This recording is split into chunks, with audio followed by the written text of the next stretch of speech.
So TRVL, what's going on here?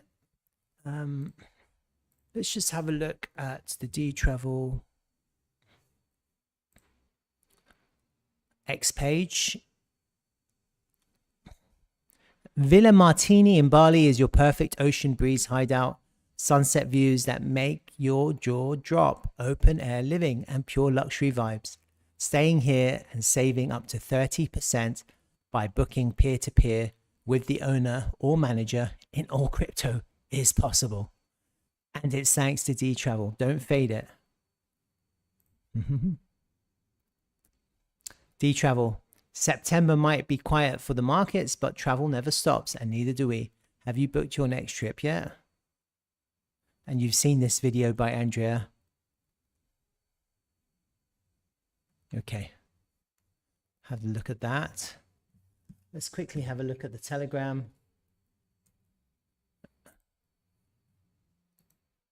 Let's see what's going on here. New booking site, new booking site, new booking site, booking process, booking process.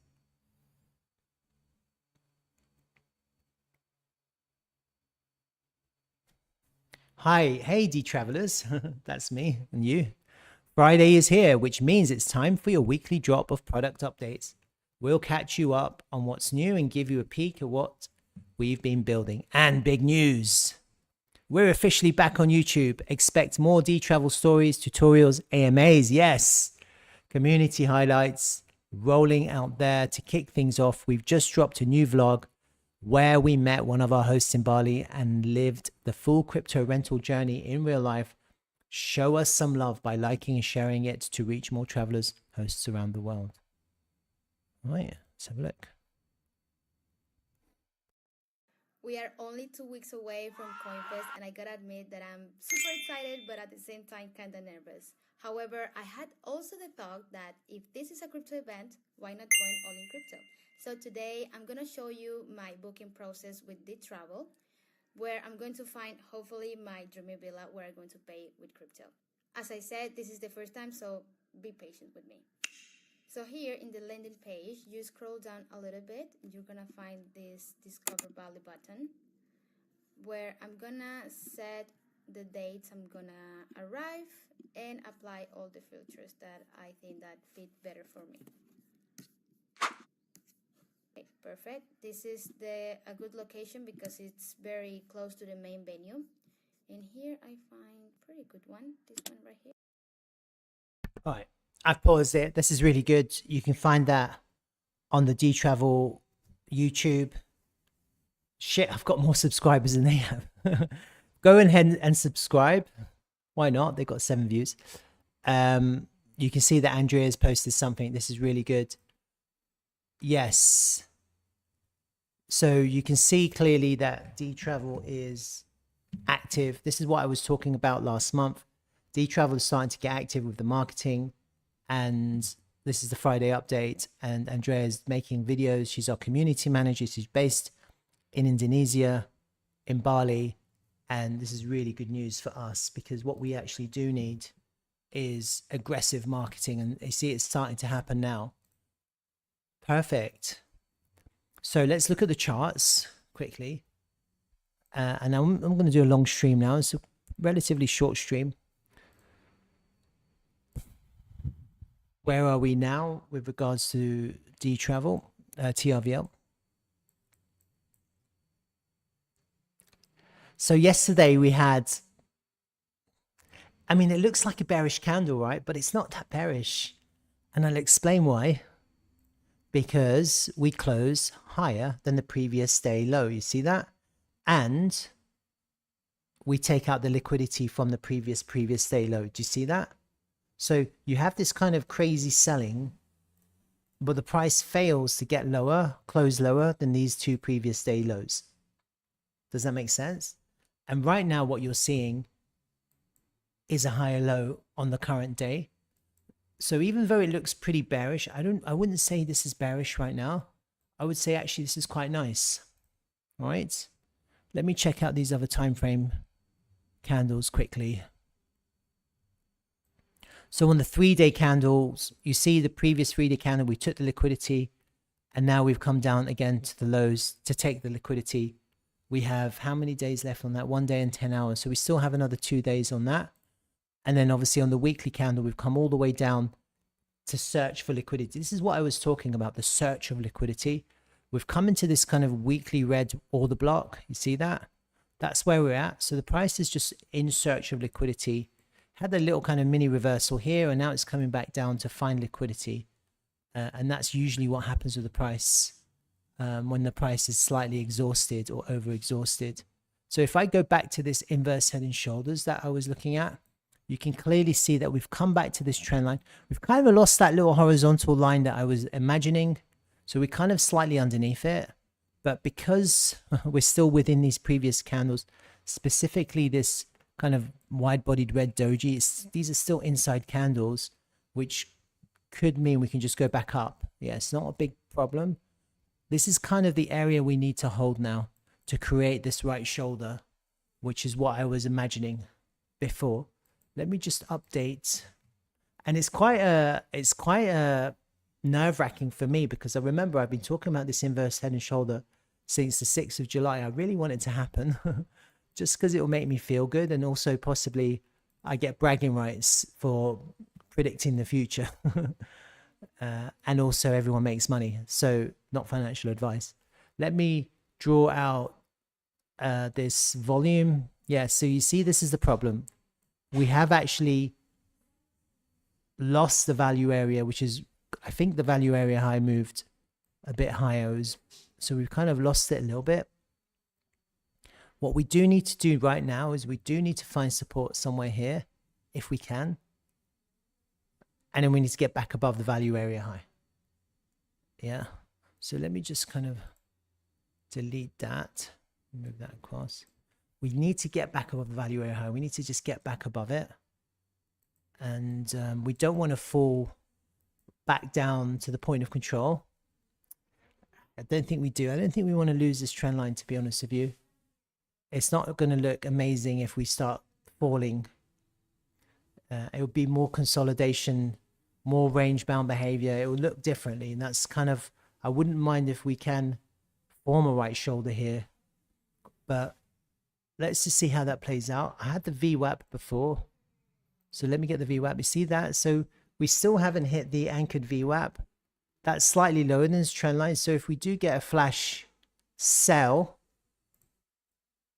you could get it to go down and the buy up from that anchored, or we just kind of hold here and just go up. So it doesn't really matter how we go up, as long as we can just kind of hold these support levels as the price consolidates and tries to figure out what it does, or as Bitcoin consolidates and as Bitcoin tries to figure out what Bitcoin does. That's the range value area. And then if I take the value area from the July 6th low, yeah, we really need to get back above this little area now. This little area that we're losing, we need to really get back above it. And it's not hard to get back above it. All we need is some impulsive market buying, really. It's not that difficult. Just having a look at the volume.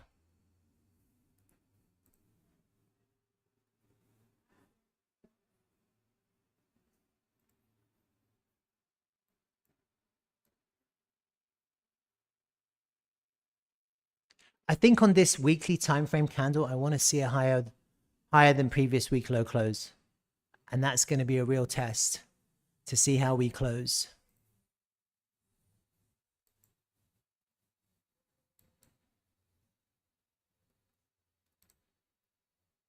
So the jury's still out. Is there anything else I can look at? Yeah, let me just hide all this data. And if I kind of go to my indicators, which I like to look at sometimes,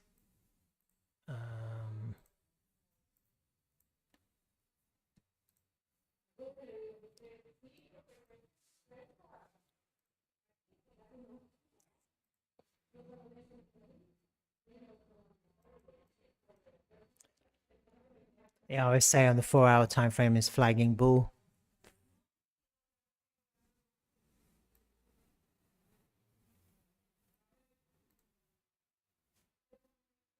quite oversold on the CCI here. Are we getting bullish divergences? Almost, but not quite.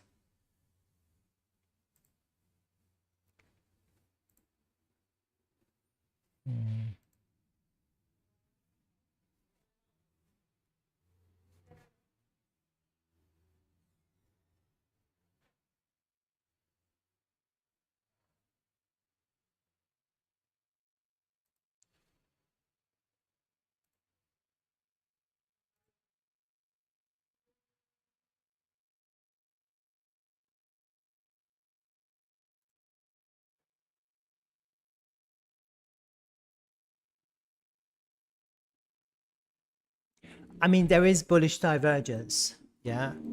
You can see you got higher lows there, lower lows there. And that's on the CCI. I think the MACD wants to kind of print bullish divergence. It's kind of flat there. You see the high, you got lower highs and you got like a flat lows. This is almost about to, it looks like the MACD here is about to turn, put in a low and cross. So we are getting a little bit of absorption here on these indicators.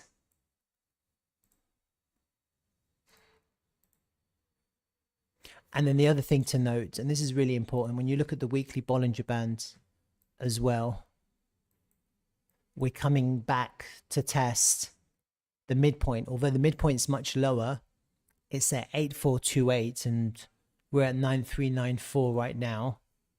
So we are it's a good 10% lower than the current price. But you see the midpoint of the Bollinger Band on the weekly time frame has offered a support. And naturally, we expect it to continue offering support until that flips. You see on the 3-day midpoint, we haven't actually had a convincing test. That's at 8667. Okay. So that is 7%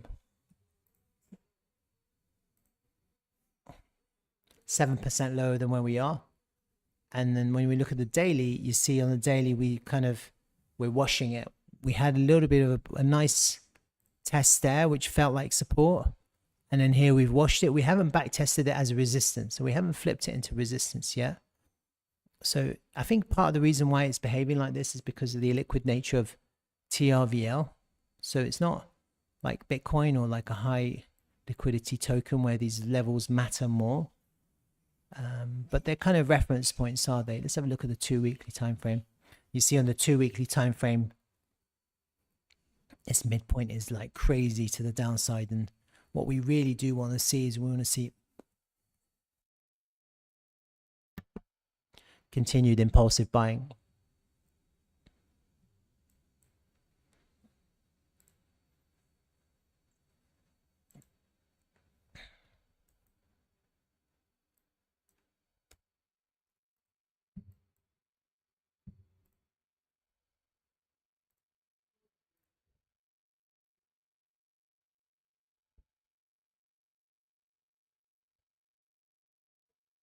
What moving average is that one?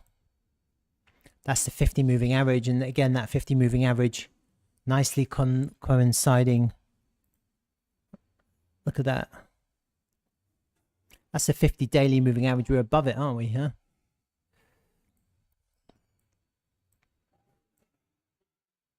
See, last time we were above the 50 daily moving average, we were able to kind of, that was not the last time, but this is the last time. Look at that.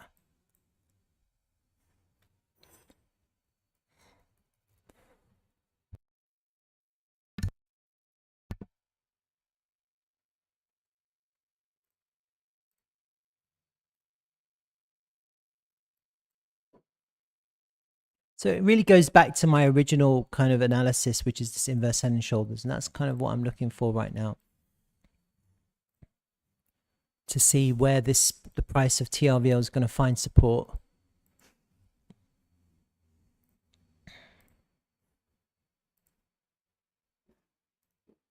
Golden pocket, trend line.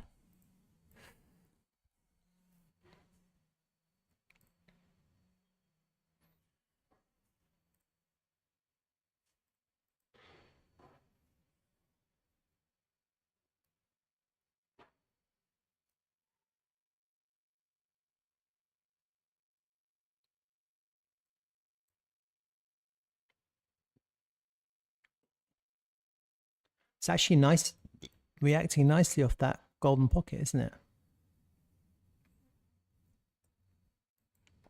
But the great thing is that we are not selling off in a crazy dramatic way. We are getting like consolidation, waves of consolidation, buying and selling, buying and selling, and buying and selling.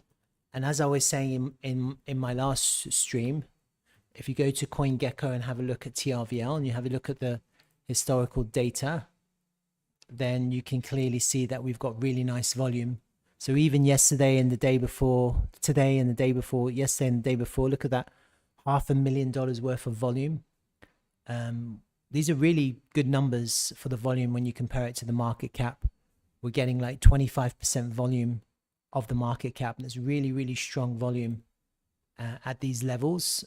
And so it just means that we're getting a lot of buying and selling at these levels. And that's kind of what we want to see. We want to see nice volume. So let's just see what happens. I don't really have any more insights. I think the best strategy is a higher time frame dollar cost averaging strategy over time-based dollar cost average.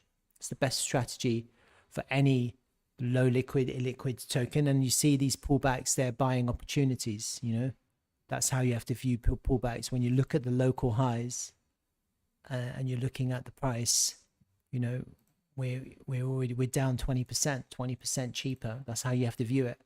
20%. You can't be thinking to yourself, well, I'm waiting for lower, because are you waiting for lower? Are you waiting for it to go down another 20%? But if you're buying here, then the structure's changed, you know. So you could buy, but then you have to sell. Whereas now you could buy, and the price could moon, and that's kind of what we want. We want to buy at levels of support where the price is showing a little bit of, where the bears are showing a little bit of weakness. And then when the price does go up, it can go up 100%, it can go up 200%. And actually from this area, if we can get the price of TRVL up to 3, from here where we are, we can get up to 3 cents, which is kind of my target. That's like a 200% increase in value. So there's a big increase in value. If we can find support here, hold support here, and form this right shoulder for a breakout to the upside.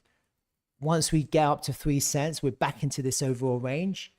And then everything starts to look really nice, because then you'll get big take profits, and then we can get reaccumulation again, which is what we want to see for another leg up after this leg completes.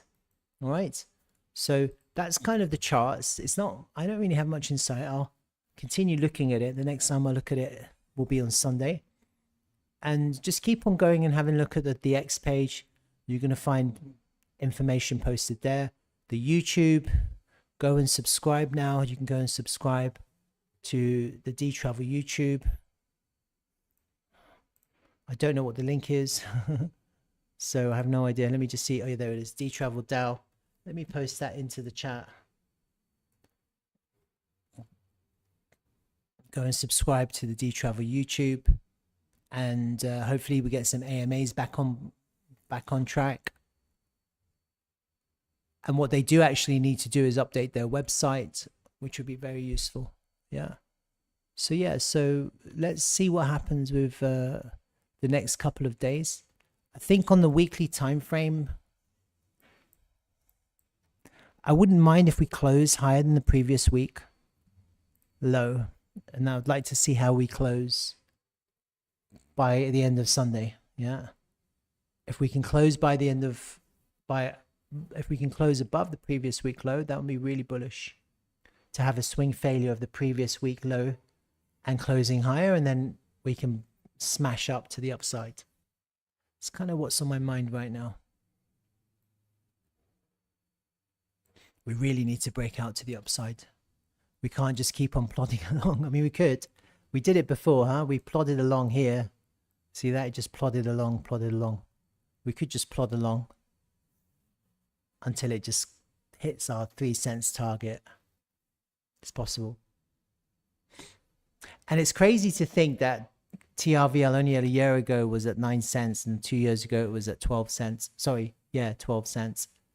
And 3 years ago it was at 14 cents. And then 4 years ago we were trading at 50 cents. How crazy is that? And so naturally what you're looking at is a higher time frame correction, a higher time frame accumulation. Effectively, what you're looking at is weak hands being shook out, but the project going from strength to strength to strength to strength. And, you know, don't doubt, take my word for it. If you go to the June.com, the Dtravel analytics, I'll paste it in chat for you. You can see the stats for yourself.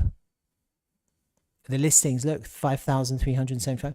It's going up. I mean, it might not be going up like crazy numbers just yet, but it's going up. And the number of cities, number of countries. I'm here in El Salvador. I'm working really hard here to onboard properties from El Salvador onto the Dtravel network. That's my task out here. It's a self-appointed mission, actually. I mean, I know Dtravel knows what I'm doing, but I just came out on my own to just kind of, I really feel that this is the place we need to capture. I've managed to get 4 listings on, 2 properties, 4 listings on to the Dtravel network so far. But what I'm expecting is this to be completely, really populated, like 200, 300, 400 over the next few months. If I can do that here, then I think we can replicate that all over Central South America. And, you know, that's how we're going to grow as a business when we start getting more and more properties and listings onto the Dtravel network.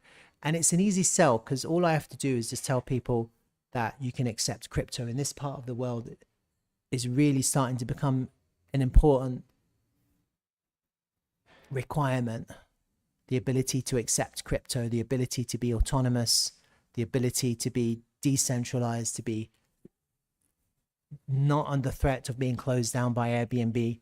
A lot of people here don't like to be controlled by centralized authorities. And this is for a lot of people. When I talk to people now, I'm talking to a lot of people and telling them about Dtravel, and they're really liking it. They're really enjoying the idea of a decentralized peer-to-peer vacation rental platform application. And so here I am in El Salvador. I'm trying to onboard. I did make a post a few days ago about my first kind of onboarding experience, and I think Dtravel kind of posted it. I'll go back to it just in case you haven't seen. Let's have a look. There it is. There am I here and sitting in this exact same spot, and hopefully we're going to see more of these. I've got some plans for some events and onboarding events here in El Salvador, in San Salvador, where I am. And so I've been talking to a lot of people here, a lot of people who are really interested. They're going to help me out. What we're looking to do is actually, and I don't think people realize this. People are looking at TRVL and they're going, this is just another crypto. Is this just another crypto? Is Dtravel just another Airbnb? And actually the answer is no, it's not. Dtravel isn't just another crypto. It's not just another Airbnb. What Dtravel is and will become is a decentralized grassroots movement of people who are passionate about travel. And eventually I think what we will build, or what we're heading towards, is a decentralized token economy which rewards travelers, people who offer travel experiences, people who offer travel destinations, travel locations. That's what we're eventually building, like a token economy based on travel. And it's going to be a grassroots movement. It's going to be from the ground up. It's not going to be top down, some kind of centralized entity churning out their shit from the top. It's going to be grassroots. It's going to be for the ground up. That's what we're building. These things take time, you know, and often they require iterations until finally you get to the right track and the right path and the right journey, and then you're heading in the right direction. Once that starts to take form, we're going to see some real explosive growth in the network. So right now it's preliminary growth, but in the future we're going to see exponential growth, because it's going to be grassroots growth. It's going to be people participating and joining the Dtravel network because of the value that they can bring and because of the value that they can extract to live effectively. And we're not just talking about travel and traveling and travelers. You're talking about every kind of travel action that benefits traveling. And so this is a work in progress. This is something that can only form over time with the combination of people's brains and minds and passion and energy coming together with the same ideas. And so I've got ideas, and I've been talking to Dtravel about my ideas, and we continue having conversations about different ideas. I think right now what we want is for the token price to go up. If you believe in decentralized travel, if you believe in the idea of what we're trying to do, then whoever can buy as much token as possible helps, because it helps bring in more investors. It helps with the runway. It helps with people like me to continue doing what I'm doing, because obviously as the price goes up, people who are trying to build and grow the TRVL network, we can kind of sell a little bit of TRVL to fund what we're doing and to grow. And that's the whole idea of a grassroots movement, where if you start to see what we're doing, we start to believe in what we're doing, you start to buy TRVL, invest effectively in TRVL, then you're actually funding the growth of Dtravel and effectively the growth of TRVL. Because what am I doing here in El Salvador? I'm pushing and promoting Dtravel and TRVL. And you got people like Andrea and James in Indonesia doing exactly the same thing. And that's what we're doing. We're growing, we're building the network. And that brings value to the network, and that brings value to Dtravel, and that brings value to increasing value to TRVL. So the more people can buy TRVL and accumulate. Now, right now, it's in a sense, it's quite speculative, because you're speculating on the growth of the future, the increasing value for the future. But it won't be. In the future, TRVL will have some kind of mega intrinsic value. These are conversations that are being had.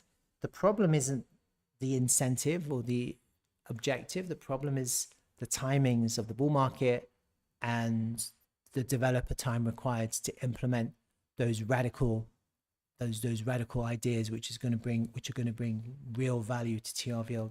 To be able to develop and code and implement them, it's going to take a bit of time. And so we have to be careful about not losing the momentum of the bull market. And all eyes are still on Bitcoin. We haven't seen that crazy alt season yet. And no one even knows if it's going to come. I think it probably will, but no one knows when, how, when, if, but what. Lots of questions. And so in those circumstances, we've been consolidating, we've been correcting for such a long time. Now is a good time to accumulate. Even if the price of TRVL was to kind of, for reasons that I can't explain, go sideways for whatever period of time, the reality is we will break out in the future. We will. It will happen. You just got to be patient. You just got to keep on accumulating. But it makes my life easier. It makes people like me, our lives easier. It makes Dtravel's life easier if and when TRVL can get back above the previous all-time low. That will help with the runway of Dtravel. It will allow Dtravel to hire back in some more developers and marketing. It will help people like me who are on the back of what we believe and what we understand, trying to push and promote Dtravel and TRVL. Like right now, I'm not selling TRVL. Why would I? It's madness. I'm expecting the price to go up.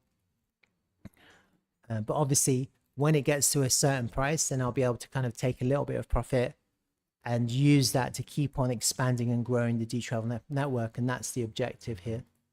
So yeah, if you can help, if you believe in what we're doing, not financial advice, do your own research and keep on accumulating until finally we can get a nice clean breakout to the upside. And we have to get back above the previous all-time low. That would be really amazing if we can do that. All right. So that's TRVL. Next time we'll be streaming TRVL will be on Sunday. And until then, I'm on Telegram. Feel free to comment on my X page. And feel free to reach out to me on my Discord. The link is below the video. All right. Have a wonderful weekend, and I'll see you on Sunday.